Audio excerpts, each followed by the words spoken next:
comes to villains and antagonists within the series of Total Drama, there is a number of people who like to think that Scott was a bad or terrible villain, even character if anything. I realized that Scott had honestly probably one of the best plans for any of the villains within the show, and let me just break it down for you. First off, he just downright explains what his plan is. It's all part of my strategy. Let my team lose so the maggots develop a false sense of security before I pick them off. Occupied!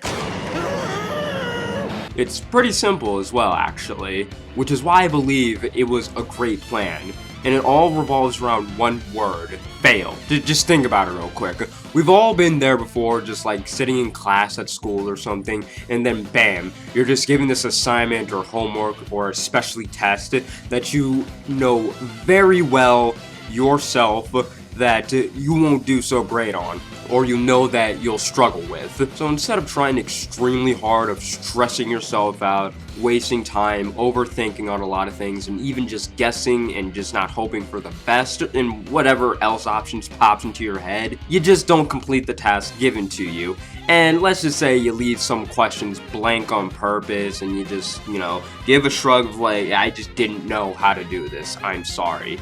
You fail on purpose, and it was easy to do so as well, and that's Scott's plan. Fail on purpose, so he can just vote out someone on his own team. And that's probably the hardest part of his plan. Convincing his team to vote off against one another is probably the hardest part, but didn't seem too hard if it worked on multiple people multiple times. Now honestly, I don't blame Scott as well for having an idea like this and trying to go through with it as long as he can, because when you're placed on a team with almost no information about your teammates, what you're going to be doing, how long you're going to be doing it, and you barely even know your own teammates' names, just barely, working together is probably the hardest things to do in Total Drama. Instead of risking your own life pretty much, when this guy, Chris, is in charge of the show and especially of his challenges, trying to get one victory is almost nonsense. And it's just better to more or less not try all of that stuff and work things out in the end and see what you can do. And Scott knew that. He very well knew that. He most likely had the same position as always, saying that, oh, I've been watching Total Drama, and I know that some of the challenges and obstacles and tasks that will be given to us are nearly impossible for teenagers and or young adults at our age, unless you're like Joe, Lightning, maybe Mike, and at the same time, maybe Zoe as well. Now, not only did he have this plan going on, but he also had another one going behind the scenes, more or less, that made him just one step ahead of everyone else without most people even knowing. And this is from the fact that the extra plan was tricking people on thinking they had invincibility when the McClane statue was brought into the series from the first episode within the first 5 minutes of it. You get that statue, you have immunity for that one night as long as you have it, and that's pretty much it. Where's the McClane seal of approval? McClane seal? Where? Sorry, fairy princess. Looks like you dug up one of my knockoffs. I do love me some Whitlin. Ow! There's no rules, ever. Chris never specifically said that there was no rules of yeah, you can't copy this. He immediately brought up, okay, well, where's the seal? There's no rules about it. So this just made Scott's plan even better for himself, just luckily. And he ends up getting the real thing later on. All of his plans while on Revenge of the Island worked at some point to a degree. So how can this man be a bad villain if almost every single one of his plans is working out? I still don't understand that on how people see it. Now this just might be because it's oh, he got rid of so-and-so character, he's terrible.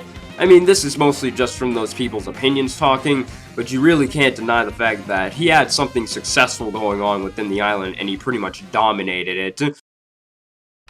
You know what? To everyone, subscribe to Adam Haydel, because his content looks pretty dank. Yes! Yes! Last thing I could say about this video, since I've done this before, and I'm slightly being on better terms with him, I suppose, or at least he's finally noticing me, as weird as it sounds, even though I clearly have, you know, the bigger subscriber base here, but I honestly look up to him, and you probably know already, Total Drama Ricky. Go subscribe to him, go watch his videos. He is the honest to God reason why I even started doing Total Drama videos in the first place, or at least like, hey, yeah, I want to do this, because I didn't really think that there was more or less a fan base or a community here on YouTube until I saw Total Drama Noah, and then I especially saw Total Drama Ricky with, like, you know, some of his videos, like the Dawn video, the Mike and Zoe video, some of his top 10s, and I'm thinking, this is great. Like, I finally have somewhere where I can more or less fit in without it being forced or cringy or anything like that. So this will be fine. So yeah, go subscribe to him. Hopefully he's still alive. I say that because if only I made this video earlier. He sadly met a tragic death by someone earlier this week. He got really exposed and that just kind of destroyed him. Ricky, you're now exposed. Rest in peace, Ricky. Rest in peace. Hopefully you feel better soon, man. So, yeah. Thank you all for watching. I have 2 other videos kind of just like this. I have a Heather and Trent video. So, in the comments below, let me know who you think. Let me know who you want to see next within the video. Heather, Trent, you know, and any of other characters that you want to recommend. I'll try and see what I can, you know, think of them. I think I have a few more coming to my head soon, but I'll have to see about that later. So yeah, if this video gets up to 50 likes, I'll try and do those videos, you know, as fast as I can. This one's out a little bit earlier because I'm going to be busy during the weekend because that's when I usually upload. So yeah, you guys know what to do. 50 likes, Heather, Trent, fan art, email, Twitter, all that type of stuff, Patreon, description below, and that one comment. Have a great day, have a great night, and everything else you know what to do.